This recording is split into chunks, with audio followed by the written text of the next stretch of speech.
Hi hello வணக்கம் and welcome to this is movies review Tamil. இந்த movie ரிவ்யூவில் சசிகுமார் நடிப்பில் வெளிவந்திருக்க நந்தன் இந்த மூவியோட ரிவ்யூ பற்றி தான் பார்க்க போகிறோம். ஸோ இந்த படத்தோட ஒன்லைன் ஸ்டோரி என்னன்னு கேட்டிங்கன்னா, படத்தோட ஸ்டார்டிங்லேயே பாலாஜி சக்திவேலை காட்டுறாங்க. அவர் யாருன்னு கேட்டிங்கன்னா, அந்த ஊரோட பிரசிடெண்ட்டாக இருக்கார். தலைமுறையாக இவங்க குடும்பம் தான் பார்த்தீங்கன்னா பிரசிடெண்ட்டாக இருக்காங்க. அது மட்டும் இல்லாமல் இவங்க உயர் சமூகத்தில் இருக்கனால மற்ற ஒடுக்கப்பட்ட சமூகத்தை பார்த்திங்கன்னா ரொம்பவே அடிமைத்தனமாக நடத்துகிறாங்க. இந்த மாதிரி இவங்களோட லைஃப் போயிட்டு இருக்கும்போது ஒரு கட்டத்தில் அரசாங்கம் என்ன பண்ணுறாங்கன்னா, இவங்களோட ஊரை ரிசர்வ் ஏரியாவாக அறிவிச்சிடுறாங்க.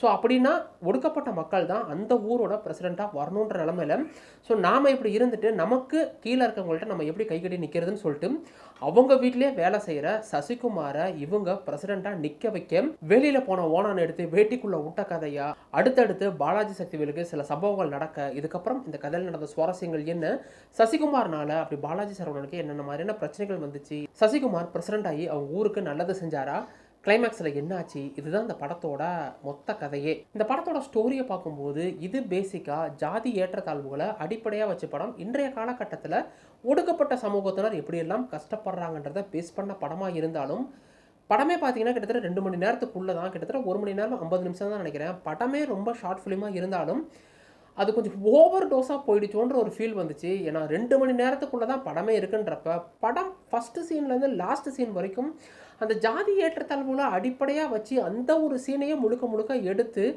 சொல்லப்பட வேண்டிய விஷயத்தை தாண்டி ரொம்ப ஓவர் டோஸாக அதை கொண்டு போயிட்டாங்களோன்ற ஒரு ஃபீல் வந்துச்சு.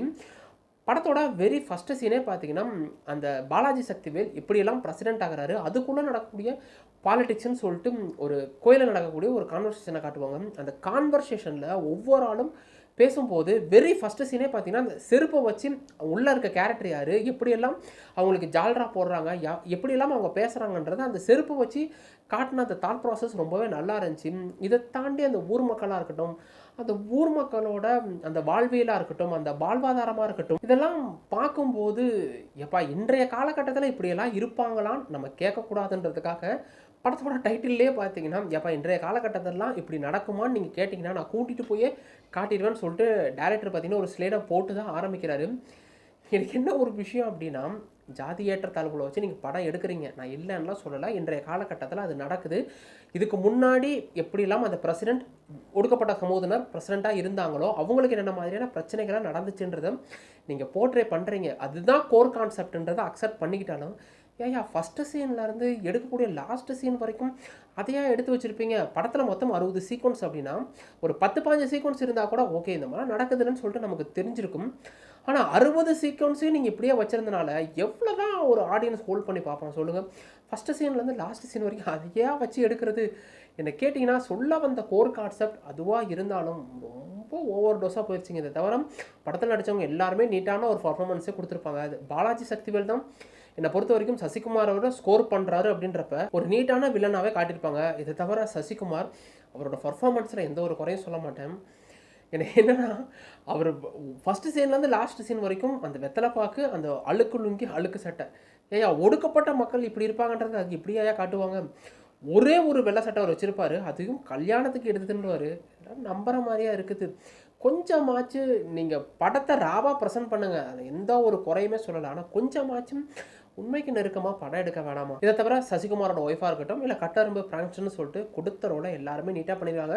டெக்னிக்கல் டீமை பொறுத்த வரைக்கும் இந்த படம் ஓகேவா இருந்தாலும் மொத்தம் பாடல்கள் பார்த்தீங்கன்னா 2 அதுவுமே பார்த்தீங்கன்னா ஓகே தான் இருந்துச்சு. என்ன கேட்டிங்கன்னா மொத்தத்தில் இந்த படம் ஜாதி ஏற்றத்தாழ்வுகளை பற்றி பேசினாலும் ரொம்ப ஓவர் டோஸாக போயிடுச்சுங்க. அதனாலே இந்த படம் சில இடங்களில் லேக் ஆகுது, சில இடங்களில் சலிப்பு தட்டுது.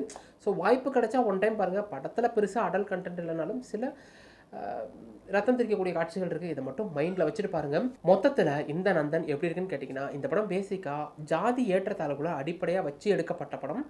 ஒடுக்கப்பட்ட மக்கள் அவங்களோட வாழ்வாதாரம், அவங்க எப்படியெல்லாம் ஒரு பிரசிடெண்ட்டே ஆனாலும் அவங்க எப்படியெல்லாம் இந்த சமூகத்தினால ஒடுக்கப்படுறாங்கன்றதை பேஸ் பண்ணி எடுத்திருந்தாலும் ரொம்ப பார்த்தீங்கன்னா அந்த படத்தில் ஓவர் டோஸாக போயிடுச்சு. படத்தில் 60 சீக்வன்ஸ்னால் வெரி ஃபஸ்ட்டு ஃப்ரேம்லேருந்து கடைசி ஃப்ரேம் வரைக்கும் அதையே சொல்லிக்கிட்டு இருந்தால் ஒரு மாதிரி சலிப்பு தட்டின மாதிரி ஆயிடுச்சுங்க. ரொம்ப போட்டு திணிக்கிறாங்களோ அப்படின்ற ஒரு ஃபீல் வந்துச்சு. படத்தை உண்மைக்கு நெருக்கமாக எடுக்கிறேன்னு சொல்லிட்டு ரொம்பவே ராவாக ப்ரெசென்ட் பண்ணியிருக்காங்க. எனக்கு கேட்டிங்கன்னா படம் உண்மைக்கு நெருக்கமாகவும் இல்லை. ஸோ ஒன் டைம் வாட்சபிளுங்க. அதை தவிர படத்தில் பெருசாக எதுவுமே இல்லை. கொடுத்த ரோலை பார்த்தீங்கன்னா எல்லாமே நீட்டாக பண்ணியிருக்காங்க. இதை தவிர டெக்னிக்கல் டீமை பொறுத்த வரைக்கும் ஓகேவான படம் தான். ஸோ வாய்ப்பு கிடைச்சா ஒன் டைம் பாருங்கள். படத்தில் பார்த்தீங்கன்னா அடல் கண்டென்ட் இல்லைனாலும் நிறைய இந்த டிஸ்டர்ப் பண்ணக்கூடிய காட்சிகளாக இருக்கட்டும், ரத்தம் தெரிக்கக்கூடிய காட்சிகளும் கொஞ்சம் நிறைய இருக்குது. இதை மட்டும் மைண்டில் வச்சுட்டு பாருங்கள். குழந்தைகளுக்கு உண்டான படம் இது இல்லை. ஸோ நீங்கள் ஃபேமிலி ஆடியன்ஸாக இருந்தால் தாராளமாக பாருங்கள். நீங்கள் கொடுக்கக்கூடிய அந்த 2 மணி நேரத்துக்கு ஓரளவு உங்களை என்டர்டைன்மெண்ட் பண்ணுன்றதுல எந்த ஒரு சந்தேகமும் இல்லை. இந்த வீடியோ பிடிச்சது வீடியோ கொடுத்துருங்க. அப்படியே சப்ஸ்கிரைப் பண்ணாதீங்க. பக்கத்தில் இருக்க அந்த பெல் ஐக்கனை கிளிக் பண்ணிக்கங்க. இன்னொரு உங்களுக்கு பார்க்குறேன். அது வரைக்கும் என்ன, கீப் வாட்சிங், keep supporting, subscribe to movies review Tamil.